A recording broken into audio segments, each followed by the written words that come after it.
So now that we know more a little about the books themselves, I want to know about your relationship with your editors.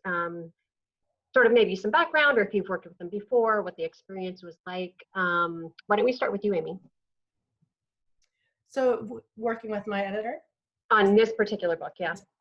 So my editor on this book, her name's Tamar Bracis, and she's, I've worked with her now. This is my third book with her. And the first book I did with her was Me, Frida.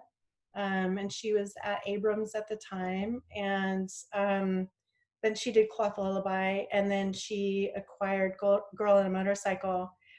Tamar is now with Viking, so sort of this interesting situation where she acquired the book and then she decided to leave Abrams and go over to Viking. And I've never had this happen to me before.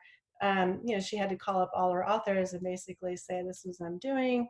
And in the case of this book, she said, you have a choice. You can either stay with Abrams or you can let me, take it to Viking. So normally it wouldn't have been like a big decision. I feel like a book belongs with its editor. It would have been no question, but I just so happened to have a soft spot for Abrams. I love Abrams very much. I happen to be an employee of Abrams as of a few days ago. So yeah, so we have a history there, and so it was a tough decision because I've really loved working with Abrams, and they've been so good to me and made such beautiful books. But again, I feel like Tamar has really championed my books. She's I think probably one of the only editors who really gets me in the work I do, and so I just at the book went with her to Viking, and so yeah. And Shirin, Wow. I would love to know all the dirty details of your editorial experience on this book. Oh dear. My editor's Amy. And I already told you how the book came about. And this was the eighth book, the ninth book that Amy and I had done together. Because we started with Ruby's Wish, which was my first book ever, which she pulled out of the slush pile. To be completely accurate, she actually pulled another book out of the slush pile and told me that she liked it, but that it was she didn't think she'd get Chronicle to go for it because it involved headhunting. And to this day, I'm still trying to find a publisher. So if you're brave enough to publish Headhunting, come my way. And then after that. Amy helped me when I started Goose Bottom Books. She was the editor on the first 6 princesses I wrote, so she edited all of those. And then the next 6 books were the Dastardly Dames, and she edited all of those, but I only wrote one of those, so that's 6 plus 1 is 7. So there's those 7, and then this is the next one, I believe. Right, Amy? Oh, I'm a word girl. I don't number. many books. Join the club. And strung out over a long period of time. So yeah, I think that we, especially because Amy's worked with me both as an author and as a publisher, that we have just a very comfortable way of working together. I find that it isn't strictly just editorial. It's like it's just more of a conversation when when we're discussing books, Mm-hmm. So now you mentioned that this is your first book in rhyme. Mm-hmm. Now, how was the editorial process on that any different than your past books? I don't think so. I kind of got it was quite unscathed. I don't want to say too much because I actually have another book coming out with Amy, and I don't want to make her go suffer all of a sudden. But no, I think that Amy and I spend, like when Amy and I work on a book together, we spend a lot more time talking about the book, and then there's not so much on the line edits, but there will be Ruby's Wish, for example. It was about it was not ever about the language. It was about Ruby not having to work very hard. And and Amy said she just is, love the book, but she's getting what she wants way too easily. You have to make it tougher for her. So it's that kind of dev editing where we work well together. The same with the princesses. The princesses were difficult because it was very hard to find a way to tell these very complex nonfiction stories for young readers, to make them kind of sound warm and inviting and fictional enough to like want someone to stay with a book, a young reader to stay with a book. And so a lot of it was about how do we actually tackle this. We ended up coming up with all the authors starting off with an introductory scene that was written in scene, and that kind of got you into story. And then after that, it was more expository. But so that kind of solution, or we had little panels in the back of the Danes that said how dastardly was she, and the different authors chose different ways of answering that. Some used actual tables so that you can compare the accusation and what the historical record actually suggests. Some kind of spoke in kind of like more narrative terms, but in every book there was this section that said, okay, so how dastardly was she?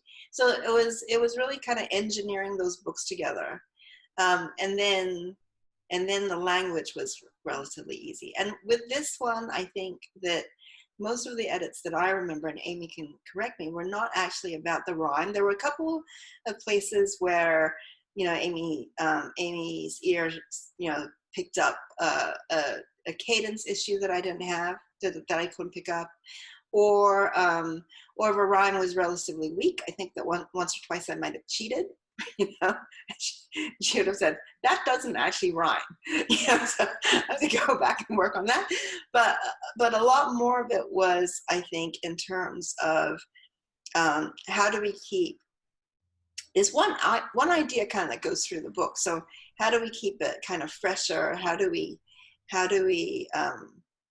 in which order should things go? It was more how we tell the story rather in terms of big picture things. I felt than kind of line edits on the rhyme. I think the rhyme escaped more or less.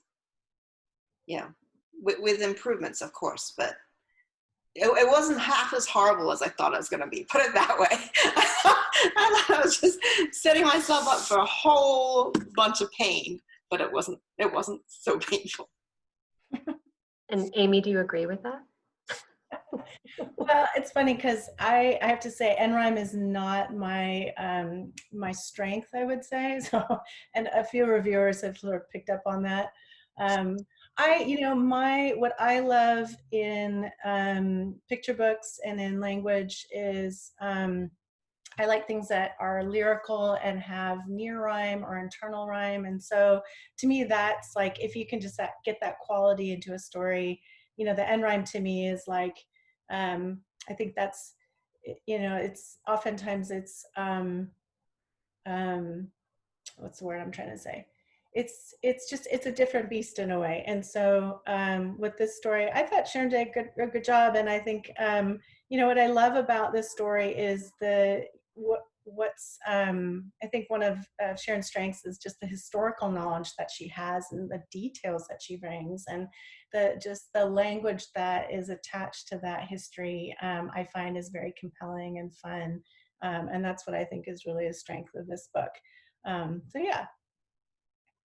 And was the process for this one, say, similar to Ruby, or has your working together changed over the decades? Gosh, Ruby was a long time ago. I was such a newbie editor then. I mean, it was Ruby, 1998, my goodness. Or no, yeah, 1998. was a long time ago. Ruby was, it's funny, I was asked recently in an interview what was the first book I edited, and I haven't thought about that book in probably 24 years, and I pulled it off my shelf the other day and read it, and it's like 3,000 words. It's like a ridiculously long book, and it's complicated and it's wordy, and it's like, this book would not be published today. And I think Ruby's Wish, I haven't read it in a long time, but I think this will prompt me to go back and read it. But I suspect that it holds up. I bet it's probably longer than it might be today. And that was what my point was going to be, that I think things have changed, and that's sort of affected how we edit books. When we were doing Ruby's Wish, stories were longer, and now they just keep getting shorter and shorter and shorter and shorter, and that's clearly the case if you compare Ruby's Wish and Get Up Elizabeth. I mean, they're two very different stories. So yeah, that's what I would say. Yeah, and I'm very cognizant of that when I'm reading it. Like if I read it in public, it's such a well-loved book. Every year I still get fan mail, I still get people asking for readings. But every time I read it, I realize that actually, as an editor now myself, actually we could, I don't think we should, but we could lose the whole intro. And it's a very lyrical introduction, which I love, If you walk down a certain road in a certain city in China, beautiful ring to it. But nowadays, it just like, oh, wait, just cut to the chase. Where's Ruby? And you would cut in, at least 2 page turns further in, I think. So it's really sad to think of what we've lost, And Anna Karenina is the other one that I always trot out. It's one of my favorite books. Anna doesn't turn up to page 140. Who would do that nowadays? Lord of the Rings, all of a sudden you have this narrative split where you completely lose sight of your main protagonist and you don't find him again for 200 pages. Like, who does that nowadays? So we have lost so much flexibility in our reading and our writing. Mm-hmm. And Shirin, do you think that how you work with Amy has changed over the past couple of decades? I do think that I think that by and large, there are always moments in any relationship, but by and large, we trust each other much more. I think we know each other much better than we did. I think that I was a very newbie writer who was it was my debut book. I was happy to do anything that you wanted. And I didn't feel like I had much to say about art or anything like that. Having been a publisher now, I think that I have like stronger reactions to a lot more that's on the plate than just the story and how it's told.